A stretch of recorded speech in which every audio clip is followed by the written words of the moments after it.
All right, let's just dive right into this. Imagine writing over a quarter, literally 28% of the entire New Testament. We're talking a massive two-part historical account. But here's the catch. You never actually met the central figure you're writing about. Kind of wild, right? Well, that is the incredible reality behind the Gospel of Luke and its companion book, The Acts of the Apostles. Today, in this explainer, we're going back in time to play a little historical detective. We're going to uncover how a mysterious author, who, by the way, wasn't a disciple and wasn't even Jewish, managed to write the most extensive account of the origins of the Christian faith. And honestly, knowing his true identity, it completely changes how you read the whole thing. So here's our investigation board for today. We're looking at the mystery of authorship, profiling Dr. Luke, gathering the eyewitness accounts, examining the Theophilus motive, and wrapping up with humanity and the Holy Spirit. To really understand our author, we've got to look at his unique angle. You see, while the Gospel of Matthew portrays Jesus as the king, and Mark shows him as the suffering servant, Luke, he takes a totally different approach. He zeroes right in on Jesus as the perfect man. He focuses so heavily on the humanity of Christ, and that perspective, that focus on the human element, completely shapes the way he investigates and records this entire history. Let's start with Section 1, the mystery of authorship. How do we even know Luke actually wrote this massive text? Because technically, the book itself is completely anonymous. Well, the biggest clue is actually found in a companion book written by the exact same author, the Book of Acts. Scholars call these the we passages. Imagine you're reading a story, right? It says, they went to the market and they traveled to the city. But then all of a sudden, the text just shifts. It says, we got ready at once to leave. Bam.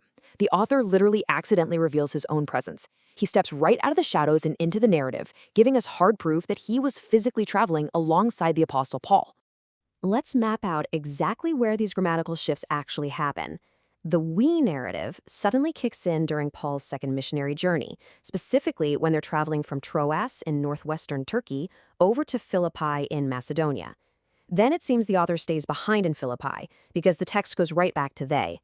But then, years later, on the third missionary journey, Paul returns to Philippi, and boom, the we starts right back up again, following Paul all the way back to Jerusalem. And finally, these we sections cover Paul's completely treacherous sea voyage and that famous shipwreck on the way to Rome. So here's the crucial part. We can use a super simple process of elimination based on this timeline. Who was with Paul from Troas to Philippi, back to Jerusalem, and then stuck on a sinking ship on the way to Rome? Well, it wasn't John Mark. We know he quit way earlier. It wasn't Barnabas. It definitely wasn't Silas because he wasn't on that crazy voyage to Rome. When you actually cross off all of Paul's traveling companions, there is literally only one person remaining who fits the timeline perfectly: Luke. Moving on to Section 2, profiling Dr. Luke. Okay, now that we've got our suspect, who exactly was he? The Apostle Paul actually hands us a massive clue in his letter to the Colossians. He explicitly calls him Luke, the beloved physician. And you know what? This completely explains why Luke's writing is just so sophisticated. Back in the 19th century, a scholar named Hobart actually studied Luke's vocabulary and discovered it was highly developed. We're talking 800 words that only occur once in the entire New Testament. And when Luke describes diseases, he uses incredibly precise medical terminology.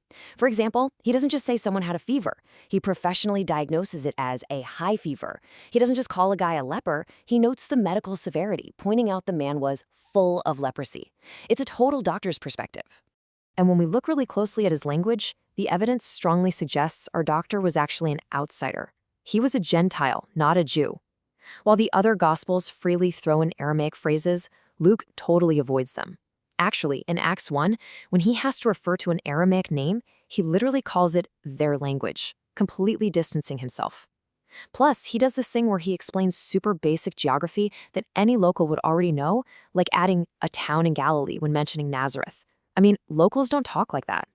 And unlike Matthew, who is constantly quoting the Old Testament, Luke keeps those references to an absolute minimum. He was clearly a highly educated Gentile from the Greco-Roman world. Which brings us to Section 3, gathering the eyewitness accounts. So this brings up a huge question. If Luke was a Gentile outsider who never actually met Jesus, how on earth did he get such incredible, specific detail for his writing? Well, Luke actually answers this himself, right in the opening lines of his gospel. He states point blank that he isn't a first-hand witness, but rather a meticulous historian who carefully investigated everything to write an orderly account. And get this, the historical timeline tells us exactly when he did all this research. When Paul was arrested in Jerusalem and thrown to a Caesarean jail for 2 whole years, Luke was right there in Israel with a lot of time on his hands. So what did he do? He spent those 2 years tracking down the original eyewitnesses. So who exactly were these informants? Well, obviously he had the Apostle Paul. He also had Silas, who was a total insider from the very original Jerusalem community. But perhaps his absolute most fascinating source is the one who gave him the infancy narratives, stories you literally cannot find anywhere else in the Bible. Because of this unique access, we get incredibly intimate details about the birth of Jesus. The text describes Mary being greatly troubled by the angel and how she treasured up all these things and pondered them in her heart. It even notes that Jesus' parents marveled at what was said about him in the temple. I mean, think about it. Who else could possibly provide the internal thoughts and emotions of a mother other than Mary herself? The evidence strongly points to Dr. Luke sitting down and directly interviewing Mary to get her personal side of the story. All right, section 4, the Theophilus motive.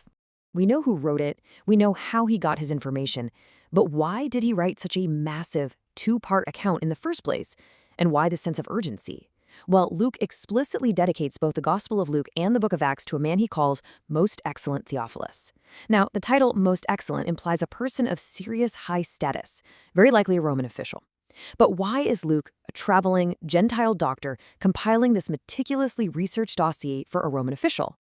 There's actually a super compelling historical theory behind this. At the time he was writing, Paul was sitting in a Roman prison, having appealed his case directly to Caesar. Paul was a Roman citizen, and he was facing execution. So many scholars believe that Luke and Acts were actually written as a sort of legal brief, a comprehensive, airtight document designed to prove to Roman authorities, like Theophilus, that Christianity was absolutely not a political threat. The whole goal was to give Theophilus the hard facts he needed to throw his weight around in Caesar's court and get Paul out of jail before his eventual execution around 68 AD. And to really validate this defense for a Roman audience, Luke takes his spiritual text and anchors it firmly in hard Roman political history. He doesn't just start with, once upon a time. Oh no, he dates events precisely to the reign of Caesar Augustus, the 15th year of Tiberius Caesar, and the governorship of Pontius Pilate. He is proving to his Roman reader that these aren't just some fairy tales or myths. These are real, verifiable events, happening right within the framework of their very own empire. Finally, let's look at section 5, humanity and the Holy Spirit.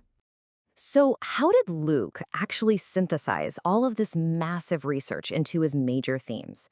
Well, as the renowned historian of the Holy Spirit, he's famous for documenting Pentecost in Acts chapter 2, he makes sure to trace the Spirit's activity long before that event. Way before Acts 2, Luke highlights the Holy Spirit coming upon key, specific individuals. John the Baptist is filled with the Spirit right from birth. His father, Zacharias, prophesies by the Spirit. The Spirit overshadows Mary, and the Spirit guides Simeon. And finally, Jesus himself is led by the Spirit out into the wilderness. Luke very carefully documents this unbroken chain of divine orchestration.